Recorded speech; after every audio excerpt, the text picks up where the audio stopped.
Terima kasih pemirsa tvparlemen.com, Anda masih bersama kami dalam dialog khusus dengan tema manajemen lapas harus dibenahi. Dengan narasumber kita, anggota Komisi 3 DPR dari fraksi Partai Gerindra, Bapak Martin Huta Barat. Baik Pak, jadi sebelumnya tadi Bapak berkata bahwa Bapak semalam ini pernah berdialog ya Pak ya dengan Menkumham mengenai manajemen lapas. Iya, di televisi. Dapat dijelaskan Pak secara lebih jelas? Jadi memang salah satu faktor tadi adalah over capacity. Iya. 110.000 sebenarnya kapasitas tahanan yang siap ditampung dalam lapas kita. Iya. Tapi sekarang diisi oleh hampir 160.000. Nah, bagaimana caranya mengatasinya?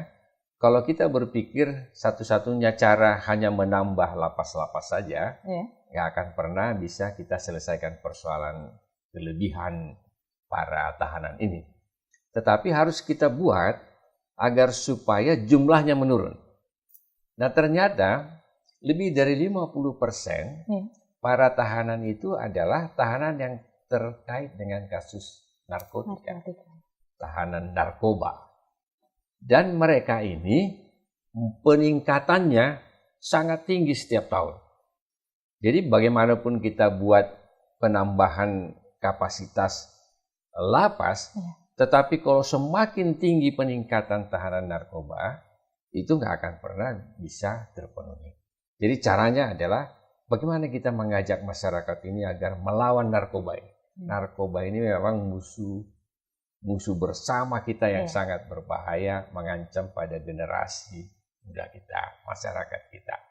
Nah, kemudian adalah harus ada politik hukum pemidanaan kita yang bisa memilah bahwa pengguna narkoba, anak-anak muda yang baru ikut-ikutan menggunakan narkoba satu kali, lantas ditangkap, kemudian dimasukkan tahanan, dihukum, ini yang banyak menghuni lembaga pemasyarakatan, saya kira kita salah juga. Baik, jadi ada kesalahan ya Pak ya? Jadi pada para narkoba, pengedar narkoba, bandar narkoba, orang yang betul-betul menjahati masyarakat ini, itu yang harus kita tahan lama-lama, kita hukum seberat-beratnya, kalau perlu hukuman mati, dan kita bisa tempatkan di Nusa Kambangan, agar dengan demikian ada pengurangan jumlah daripada tahanan-tahanan narkotika. Sedangkan anak-anak muda yang hanya ikut-ikutan, jangan di rumah tahanan, tapi buat di panti-panti sosial, panti rehabilitasi, dan kita manfaatkan fasilitas-fasilitas pemerintah di Departemen Kesehatan, BUMN, Angkatan, yang bisa menjadi tempat penampungan panti-panti rehabilitasi para narkoba.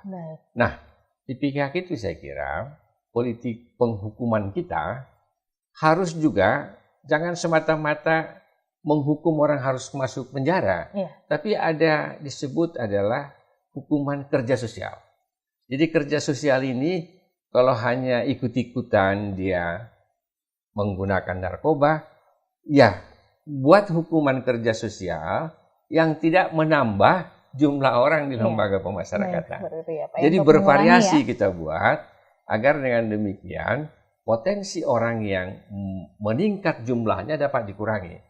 Nah ini yang saya kira perlu harus kita perhatikan ke depan apabila kita mau memikirkan agar lembaga pemasyarakatan itu jangan terlalu over capacity sehingga bisa 2, 3, 4 kali dari jumlah yang seharusnya dihuni oleh banyak orang, dan ini saya kira akan selalu menimbulkan potensi permasalahan seperti yang kita lihat kemarin. Baik, ya Pak Martin, ini mengenai kebijakan penataan sistem dan manajemen lapas dan rutan selama ini bagaimana menurut Bapak sendiri?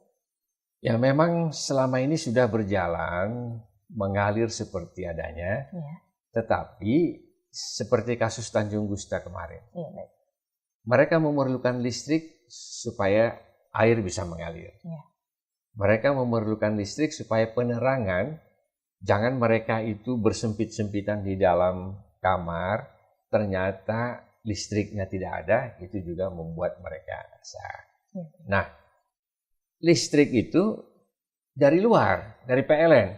Jadi kalau seperti PLN di Medan itu sering sekali mati, nah harusnya lapas itu memiliki fasilitas yang bisa menghidupkan listrik di sana. Iya. Gensetnya misalnya harus teratur hidupnya, harus ada gitu. Kalau yang misalnya PLN-nya mati, jangan gensetnya kecil, tapi ya ada yang besar, supaya ini bisa menggantikan peranan PLN.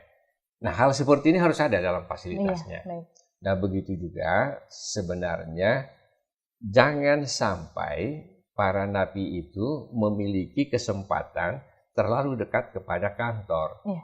Harus ada juga ada kita buat besi-besi pengaman, pagar, sehingga seperti kejadian kemarin itu bisa mereka langsung membakar kantor yang begitu besar dan jatuh korban cukup banyak. Nah, hal-hal seperti begini harus dibuat standar, standar lembaga pemasyarakatan yang bisa membuat para napi itu betah, hak-haknya bisa terpenuhi, tetapi keamanannya juga bisa dijaga. Gitu. Jadi ini standar ini harus dilakukan pada setiap pembangunan rumah-rumah tahanan yang baru. Baik Pak Martin, dialog akan kita lanjutkan kembali. Dan pemirsa, jangan kemana-mana, tetaplah bersama kami dalam Dialog Khusus tvparlemen.com.